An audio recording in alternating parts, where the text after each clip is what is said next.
مرد کی کچھ رسپانسبلٹیز ہوتی ہیں. ان رسپانسبلٹیز کی مینلی 2 کیٹیگریز ہوتی ہیں. ایک کیٹیگری ہے انٹینجبل نیڈز یا رسپانسبلٹیز, اور دوسری ہے ٹینجبل رسپانسبلٹیز.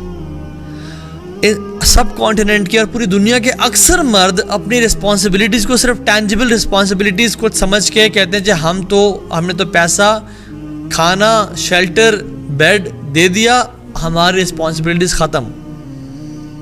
لیکن جان لیں کہ intangible responsibilities are more important and needed than tangible responsibilities. Intangible کا مطلب ہے جن کو چھوا نہ جا سکے, یعنی respect, love, protection, security, sense of security, سب چیزیں.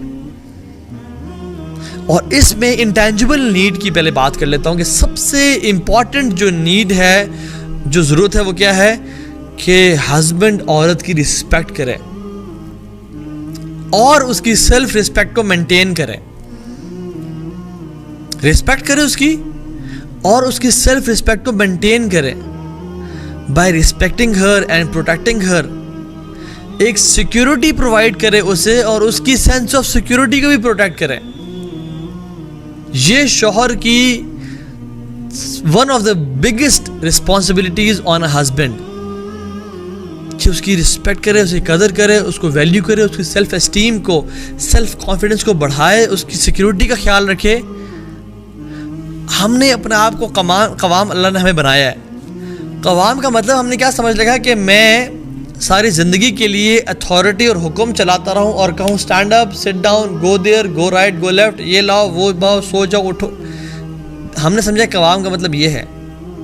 ڈیفینیٹلی قوام کا مطلب یہ بھی تھا کہ لیڈر ہونا, لیکن قوام کا اصل جو مطلب ہے نا وہ یہ ہے کہ کوئی چیز گر رہی ہے تو اس کو اٹھائے, اس کو تھامنے کی ذمہ داری ہو اس کے اوپر. یہ ہے قوام. گرتے ہوئے کو تھامنے کا نام جو ہے نا وہ قوام ہے.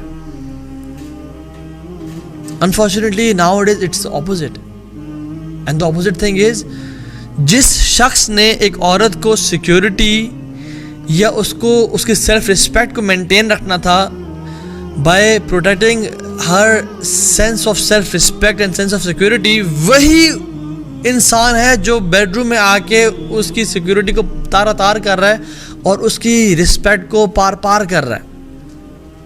دس از دا آئرنی آف دس امہ انفارچونیٹلی. جس کی رسپانسبلٹی تھی کہ اس کو بچائے, اس کا خیال رکھے, اس کو ایلیویٹ کرے, وہی انسان جو ہے وہ اس کی اپنی رسپانسبلٹی, چلو ایک تو ہے نا نبھانا, ایک ہوتا ہے اس کے ایگزیکٹ اپوزٹ کرنا, وہ کر رہے ہیں. اور ہم لوگ شادی کی تیاری بس شیروانی بن جائے, سوٹ بن جائے, یہ چیز بن جائے, وہ چیز بن جائے. مرد اس قابل نہیں ہوتے کہ عورت کو کس طرح ٹریٹ کریں, اور ہم لوگ واقعتاً جو مرد ہیں اس قابل نہیں ہوئے کہ عورتوں کو کس طرح ٹریٹ کریں. اور اس سے بڑا ڈائلیما یہ ہے کہ عورتیں بھی اس قابل نہیں ہوئی کہ عورتوں کو کس طرح ٹریٹ کریں. واللہ دس از ٹرو. زیادہ بڑے زخم عورتوں کو میرج کے کیس میں عورتوں نے لگائے ہیں,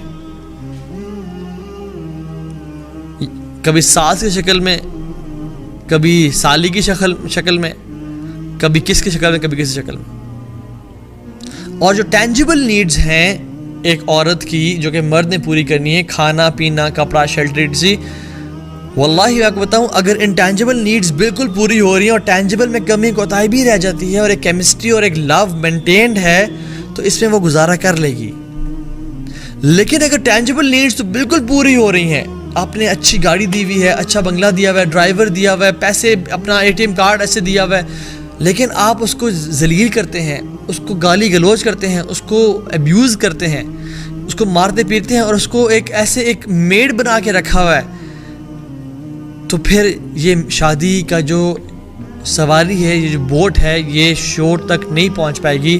یہ بیچ میں ہی لہروں سے ٹکرا کے تباہ و برباد ہو جائے گی, اور اس کی وجہ سے جو اس میں سارے لوگ سوار ہیں یعنی اولاد اور رشتہ دار, وہ تمام تباہ و برباد و ختم ہو جائیں گے.